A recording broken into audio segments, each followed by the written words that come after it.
คณะประจำสภาแห่งชาติเสนอให้รัฐบาลเอาใจใส่ต่อเวียกงานการชดเชยผลกระทบให้แก่ประชาชน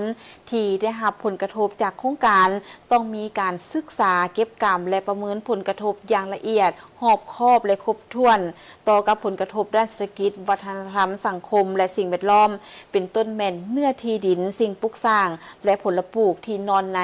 แนวทางรถไฟในวาระการดำเนินกองประชุมข้างปฐมฤกษ์ของสภาแห่งชาติสุดิสิบฐานวิไลวงศ์บุตรคำของประธานสภาแห่งชาติต่างหน้าคณะประจำสภาแห่งชาติได้มีคำเห็นต่อบทรายงานโครงการลงทุนก่อสร้างทางรถไฟแต่ตัวเมืองท่าแขกแขวงขมวนหามูซาไซแดนลาวเวียดนามเป็นโครงการบริมสิทธิ์ที่นอนอยู่ในเป้าหมายหนึ่งของแผนพัฒนาเศรษฐกิจสังคมแห่งชาติ5 ปีครั้งที่10 2026 หา 2030คณะประจำสภาแห่งชาติสุดิสิบเห็นดีรับพ้องเอาด้านหลักการแบบมีเงื่อนไขโดยให้รัฐบาลเจรจาและเซ็นสัญญาสัมปทานโครงการและภายหลังเซ็นสัญญาแล้วให้รัฐบาลชี้นำคณะเจรจาหรือคณะรับผิดชอบโครงการ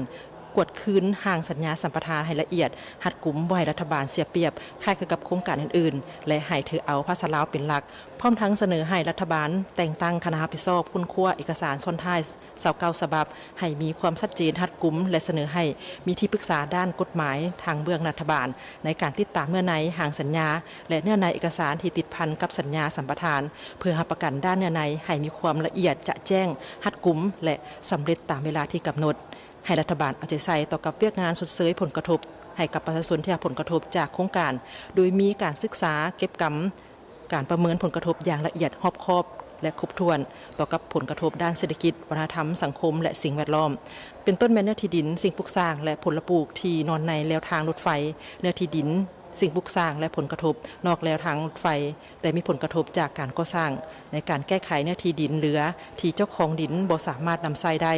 ดินบ่มีทางเข้าออกพร้อมนั้นราคาหัวหน่วยชดเชยต้องได้มีการกำหนดให้ละเอียดและสมเหตุสมผลบ่ให้ผู้ถูกผลกระทบอับประโยชน์และบ่ให้ราคาหัวหน่วยลดต้นกันหลายกับหัวหน่วยตามท้องตลาดให้จ่ายค่าชดเชยให้สำเร็จก่อนการจัดตั้งปฏิบัติการก่อสร้างสำหรับทางเข้าออกสถานีขนส่งโดยสารและสินค้าต้องได้ศึกษาสำรวจออกแบบก่อสร้างและชดเชยให้สำเร็จจึงให้มีการจัดตั้งปฏิบัติโครงการพร้อมนั้นก็เสนอให้มีการค้นคว้าเกี่ยวกับจุดถิ่มสิ่งเศษเหลือที่ขนดินหรือว่าหินอื่นๆออกจากเขตก่อสร้างหรืออุโมงค์ให้รัฐบาลชี้นำกระทรวงการเงินกำหนดกลไกการคุ้มครองและติดตามกวดการเข้าออกวัสดุอุปกรณ์และพาหนะกลจักรที่นำเข้าชั่วคราวและสินค้าอื่นๆอย่างเคร่งครัดเพื่อบ่ให้มีการฉวยโอกาสและเป็นช่องว่างในการนำเข้าวัสดุและกลจักรแล้วนำไปใส่ในเป้าหมายอื่นอย่างบ่ถูกต้องภายหลังการก่อสร้างสำเร็จจะต้องปฏิบัติตามกฎหมายและระเบียบการเกี่ยวข้องอย่างเข้มงวดโดยกำหนดให้เป็นพันธะของผู้ได้รับสัมปทานรับผิดชอบโดยกงและกำหนดเป็นหน้าที่ของผู้ตั้งหน้ารัฐบาลหัวหน้าโครงการติดตามกฎกาอย่างเข้มงวดให้รัฐบาลคนขั้วพิจารณาแบ่งความรับผิดชอบให้องค์การปกครองท้องถิ่นเป็นเจ้าการในการคุ้มครองติดตามกฎกาในระยะก่อสร้างพร้อมทั้งมีกลไกประสานงานภายในแขนงการเดียวกันหรือแขนงการเกี่ยวข้องระหว่างศูนย์กลางและท้องถิ่นให้มีความกลมเกลียวไปรวงเดียวกัน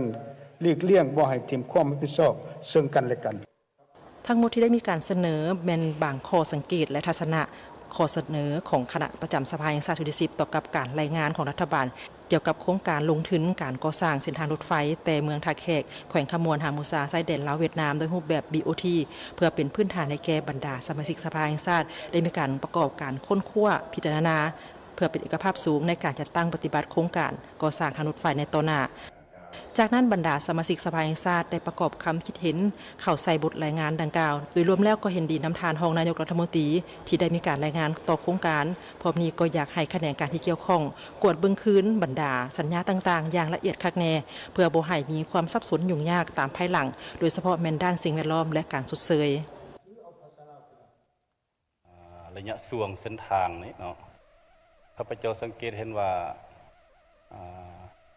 ในแผนแม่บทเส้นทางรถไฟลาวจีนแต่นครหลวงไปหาท่าเรือวงอ่างนี้ได้แยกเป็น3ช่วงเนาะช่วงที่1เนาะอยู่ในนี้เห็นว่าช่วงที่1A นี้เนาะระหว่างท่าแขกขมวนไปหาชายแดนและช่วงที่1Bถือว่า แต่ไซแดนเนาะลาวเวียดนามไปหาท่าเรือบุงอ่างแต่ช่วงที่2นี้เป็นนครหลวงไปหาท่าแขกเป็นขมวนนี้ซั่นพวกเฮาเฮ็ด3ช่วงนี้เดี๋ยวนี้พวกเฮาไปเว้ากันเฮ็ดช่วงทางกลางหันก่อนเดี๋ยวนี้เนาะนะซั่นข้าพเจ้าเห็นว่า